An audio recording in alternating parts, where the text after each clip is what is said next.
This is Stu Ellis reporting on behalf of the Illinois Soybean Association Checkoff Program.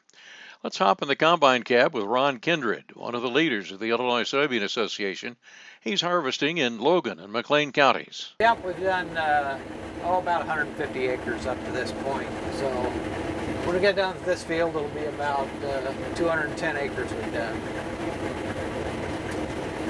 So what's the early decision on yield? Are we got pretty good?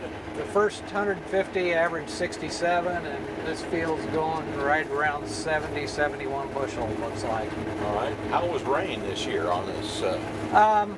Rain was, we were blessed to get a little more rain in this area. It seemed to help the corn more than it did the beans for some reason. We were expecting more out of the beans than we've gotten so far, but we're getting spoiled. We're thinking that 68 bushel beans isn't good anymore when it really is, you know. So we shouldn't complain, that's for sure, because there's a lot of people that a lot worse shape. When did these soybeans get planted? These early These beans? were planted probably they were the last week of April when they got planted. So Now, is that when you normally plant beans, or is that a little bit later in the year than you normally do? It's later than last year. Last year we were able to plant earlier in April, but it was so cold this April, and we didn't like the ground conditions, so we no-till our beans, and we have to be a little more careful on what the forecast is going forward. We want some warm days in the forecast going forward before we plant our beans, so that's why we waited till the end of April this year to plant them. But normally we try to get in by the middle of April if we can. So beans are a no-till crop for you then? For the most part, yes. We no-till all acres except one farm that the landlord makes us till. So outside of that, the rest of our beans are no-till. Okay. What sort of fertility program do you have? We've been running 2-6-12 on our soybeans at between 400 and 500 pounds, and then we fertilize for corn. We generally do dry fertilizer on it, and we do 150 pounds of DAP and 150 pounds of potash before the corn. Any biologicals of any kind? We used a product this year called K-Row. We tried it as far as foliar feed. First year we've ever tried it. We've been doing more biologicals on corn than we have on soybeans, but that's one of the things we tried on soybeans this year. May try some more things next year. We're talking about we've got a starter fertilizer attachment on our planter for we've set up for corn, and we're thinking of splitting that and trying some starter fertilizer on our beans and seeing what it does. All right. Whereabouts do you market your crop? Oh, we market some, and some goes through the Top Flight Grain here in Atlanta. The beans in McLean go through Evergreen FS in McLean, and then we've got some in Menier and Armington that go through Grainland Cooperative.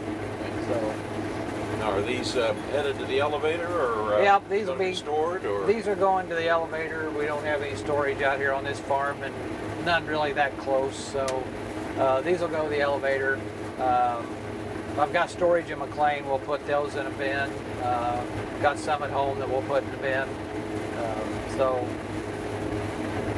do you do any pre-selling? Oh yeah. What's your marketing plan? Well, we sold 15 bushel an acre at $13 is where we started on soybeans, and we're kind of thinking that it may pay to store soybeans a little bit this year because they've they've had a downturn here recently, and they're going to have some harvest pressure. But I think, you know, when you look at overall demand for soybeans, I just can't see them, especially if the corn estimates are what they say, and we're going to have $6.50, $7 corn.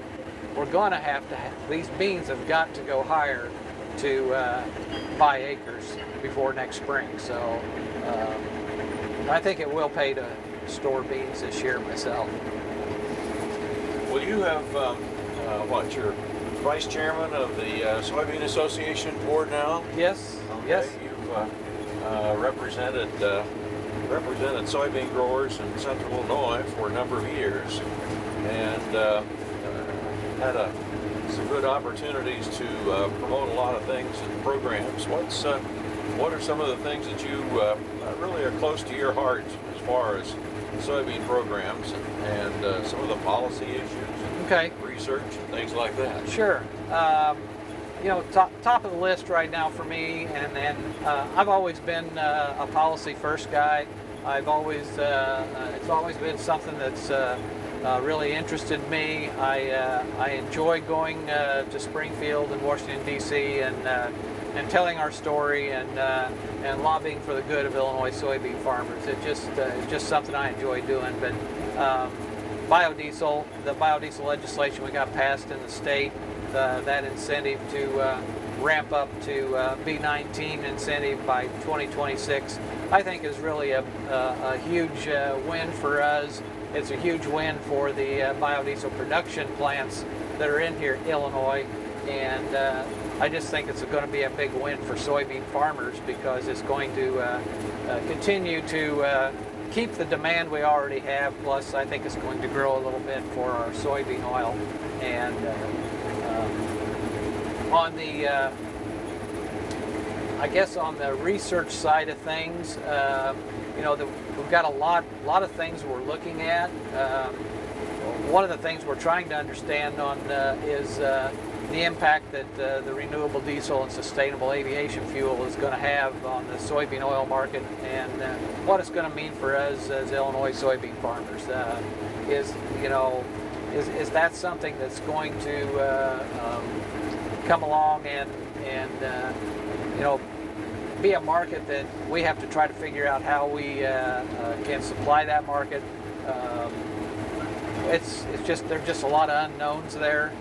It seems to be, you know, a big thing from California is the big driver of all this, and I think we need to go to California and talk to the California Air Resource Board and see what their reasoning is, understand their thinking a little bit, and see, try to tell our story and see if they see where we're coming from and how it impacts us. Do you think they might be receptive to conversation about that?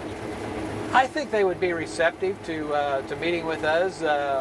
Whether they would really listen to us and change, I don't know. But I think it's something that maybe we need to try. You know, if you don't try, you never gain anything. So I think that's something that you know, might be in our future. So, we've got a lot of things with the infrastructure, the waterways, WERDA, the upgrading of the locks and dams. We're finally getting work done. Seems like all the work we've done for the past 24, 25 years is finally paying off. And I think the biggest thing we've got going right now that we're really proud of is our the way we're collaborating with Illinois Corn and doing that precision conservation management program is, I think we're going to get a lot of very useful information out of that going forward. And also the Soil and Water Outcomes Fund project that we're working with Iowa on. So there's just a lot of collaborating efforts. Another one is on the rural broadband. We're working with pretty closely with Farm Bureau on that issue as well. That's your soybean update. I'm Stu Ellis. To learn more about the Illinois Soybean Association and the checkoff that pays off, go to ilsoy.org.